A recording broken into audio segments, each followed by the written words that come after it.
ಇದು ಚೆಕಿಂಗ್ ಅಲ್ಲ, ಇದು ಚೆಕಿಂಗ್ ಅಲ್ಲ. ಹಾಗಾದರೆ ಚೆಕಿಂಗ್ ಏನು? ಚೆಕಿಂಗ್ನ ಡೆಫಿನೇಷನ್ ಏನು ಹೇಳುತ್ತೆ ಅಂದರೆ, once bowling arm reaches to shoulder height till the release, elbow should not bend or straight ಅಂತ.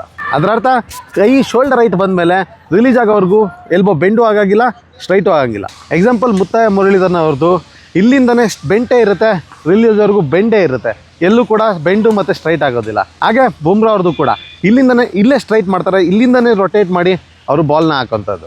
ಸೊ ಇಲ್ಲೂ ಕೂಡ ಬೆಂಡಿಂಗ್ ಸ್ಟ್ರೈಟ್ನಿಂಗ್ ಆಗೋದಿಲ್ಲ. 15 ಡಿಗ್ರೀಸ್ ಮಾತ್ರ ಅಲೌಡ್ ಇದೆ, ಬಟ್ ಹ್ಯೂಮನ್ ಐಸಲ್ಲಿ 15 ಡಿಗ್ರೀಸ್ ಎಲ್ಲ ಕ್ಯಾಲ್ಕುಲೇಟ್ ಮಾಡೋದು ಇಂಪಾಸಿಬಲು. ಅದಕ್ಕೆ ಆದಂಥ ಒಂದು ಸಾಫ್ಟ್ವೇರ್ ಸೆಟಪ್ ಬರುತ್ತೆ, ವೀಡಿಯೋ ಅನಾಲಿಸಿಸ್ ಎಲ್ಲ ಮಾಡಿ ಅದನ್ನು ರೆಕ್ಟಿಫೈ ಮಾಡ್ತಾರೆ. ಇದನ್ನು ಸರಿ ಮಾಡ್ಕೊಳ್ಳೋದು ಅಷ್ಟು ಈಸಿ ಅಲ್ಲ. ಕೋಚಸ್ಗಳಿಗೆ ನಮಗೇ ಇದು ಚಾಲೆಂಜಿಂಗ್ ಆಗಿರುತ್ತೆ ಒಂದು ಚೆಕಿಂಗ್ ಆ್ಯಕ್ಷನ್ನ ಸರಿ ಮಾಡೋದಕ್ಕೆ. ಎಲ್ಲ ಕೋಚಸ್ಗಳ ಕೈಲೂ ಮಾಡೋಕ್ಕಾಗಲ್ಲ, ಕೆಲವೊಂದು ಎಕ್ಸ್ಪರ್ಟ್ ಕೋಚಸ್ಗಳು ಮಾತ್ರ ಇದನ್ನು ಸರಿ ಮಾಡೋಕ್ಕಾಗಂಥದ್ದು. ಯಾಕೆ ಅಂದರೆ ಚೆಕಿಂಗು ಒಂದೇ ರೀಸನ್ ಇರಲ್ಲ ಏನಕ್ಕೆ ಚೆಕ್ ಆಗ್ತಿದೆ ಅಂತ, ಮಲ್ಟಿಪಲ್ ರೀಸನ್ಸ್ ಇರ್ಬೋದು.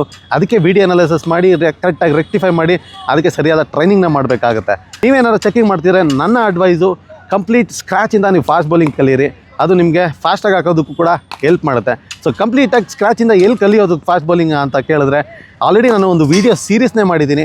ಕಂಪ್ಲೀಟ್ ಸ್ಕ್ರ್ಯಾಚಿಂದ ಹೇಗೆ ಒಂದು ಫಾಸ್ಟ್ ಬೌಲರ್ಸು ನೀವು ಡೆವಲಪ್ ಮಾಡ್ಕೋಬೋದು ನಿಮ್ಮ ಟೆಕ್ನಿಕ್ನ, ಎಸ್ಪೆಷಲಿ ಫಾಸ್ಟ್ ಬೌಲಿಂಗ್ ಅಂತ ಬಂದಾಗ.